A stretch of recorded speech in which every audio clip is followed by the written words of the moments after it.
미국이나 유럽과 달리 팁 문화가 없던 일본에도 변화의 바람이 불고 있습니다. 외국인이 많이 찾는 도쿄 신주쿠의 한 초밥집. It's really good. We were just saying we don't think we'll be able to eat sushimi in Australia anymore. 식사를 마치고 계산을 하면서 깜짝 놀랐습니다. 스마트폰에 팁을 선택하는 화면이 뜬 겁니다. We've been told not to tip in Japan because is it appropriate to tip or not? 점원의 설명을 듣고 결제 금액의 10%, 547엔을 선택합니다. 지난달 도입한 이 앱은 결제 금액의 0에서 25% 사이에서 팁 액수를 선택하게끔 돼 있습니다. 한 달 반 동안 가게에서 받은 팁은 모두 23만엔 가량. 받은 팁은 복리후생으로 직원 전원에게 환원할 예정입니다. 이 팁 지불 앱은 지난달 서비스를 시작했는데 이미 전국 900개 점포에 도입됐습니다. 음식 배달 서비스 우버이츠는 배달원에 대한 동기부여 등을 위해 팁 제도를 도입했습니다. 一手間時間を割いてやってくれるっていうのが嬉しいですね。頑張ろうっていう気持ちにはなります。 택시에서도 팁을 받기 시작했습니다. 과거엔 승객이 받지 않는 거스름돈을 팁처럼 여겼지만 카드나 스마트폰 결제가 일반화하면서 정식 팁 제도를 도입한 겁니다. 300円とか多い時だと500円みたいな。チップいただいたということは安心して目的地までお送りすることができたんだな、いいサービスができたんだなっていう。 팁 문화는 직원의 실질 임금을 올리는 효과도 있지만 일본에 사는 사람들에게 마냥 반가운 소식은 아닙니다. 消費税プラスなんかチップも払わないかんってなったらなんか税金増えたっていう感覚になっちゃうからちょっときつい。なんか比べられる感じもそう。バイト同士とか競争争いみたいになりそう。怖い。 고물가라는 경제적 장벽에 문화적 저항감까지 있어서 팁 문화가 일본 전체로 확산될지는 좀 더 두고 봐야 할 것 같습니다. 도쿄에서 SBS 문준모입니다. 외국에서만 보던 생소한 팁 문화가 최근엔 우리나라에서도 종종 보입니다. 이렇게 친절했다면 5,000원 이상의 팁을 달라는 식인데요. 이렇게 손님에게 팁을 권유한 일부 식당들의 사례가 SNS에 공유되면서 사람들의 거센 반발을 사기도 했습니다. 그런데 이제는 배달앱 같은 디지털 공간에까지 비슷한 현상이 나타나고 있다고 하는데요.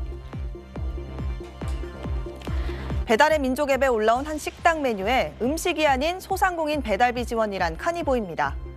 해당 항목을 누르니 1,000원이 추가되는데요. 음식 가격도 배달비도 아닌데 사실상 팁을 권유하는 꼼수인 셈입니다. 메뉴에 사장님 힘내세요는 2,000원, 늘 감사히 먹고 있습니다는 3,000원을 추가할 수 있게 해놓은 식당도 있습니다. 앞서 지난 7월엔 시장 점유율의 90%를 훌쩍 넘는 카카오택시가 기사님에게 많게는 2,000원의 팁을 지불할 수 있게 하는 기능을 도입하면서 소비자들의 반발을 사기도 했습니다. 한 소비자 데이터 플랫폼이 조사한 결과 소비자 10명 중 7명이 택시 팁 기능 도입에 반대하는 걸로 나타났습니다. 과거엔 없었던 배달비가 이제는 당연한 것처럼 여겨지듯이 팁도 마찬가지로 마치 수수료처럼 당연한 것처럼 될지 모른다는 소비자들의 우려가 커지고 있는 겁니다. 그런데 최근엔 팁 문화의 고향이라고 할 수 있는 미국에서 오히려 팁을 두고 더 시끌시끌한 분위기라고 합니다. 고물가 여파에 지갑 사정도 팍팍한 데다 이젠 미국 식당에도 키오스크가 도입되면서 주문도 받지 않는 직원들에게 팁을 주는 게 맞냐는 겁니다. 한 SNS에 올라온 사진입니다. 가게의 키오스크 화면엔 팁을 얼마나 낼 건지 선택하는 창이 뜬 게 보이죠. 고객이 키오스크를 통해 셀프 결제를 하는데도 일정 수준의 팁을 내라고 요청하는 겁니다. 서비스를 받은 게 없는데 팁을 내라고 하니 불만이 커질 수밖에 없죠. 실제로 미국의 한 여론조사 기관이 성인 12,000명에게 물었더니 이렇게 키오스크에서 팁 액수를 선택하게 하는 문화에 40%가 반대하는 걸로 나타났습니다. 5년 전보다 팁을 줘야 하는 곳이 늘었다고 느끼는 미국의 소비자들도 10명 중 7명에 달했습니다. 팁 자체에 대해서도 다양한 의견이 나왔는데 응답자의 29%만이 팁은 의무라고 생각했고 21%는 선택, 49%는 상황에 따라 다르다고 답했습니다. 이 팁을 둘러싼 논란은 팁 문화의 고향인 미국에서 오히려 더 시끌시끌합니다. 미국에서 팁 관행이 시작된 건 1800년대 말으로 알려졌습니다. 처음엔 서비스가 좋았다면 얹어주는 개념이었지만 지금은 거의 의무적으로 줘야 하는 게 관례가 됐죠.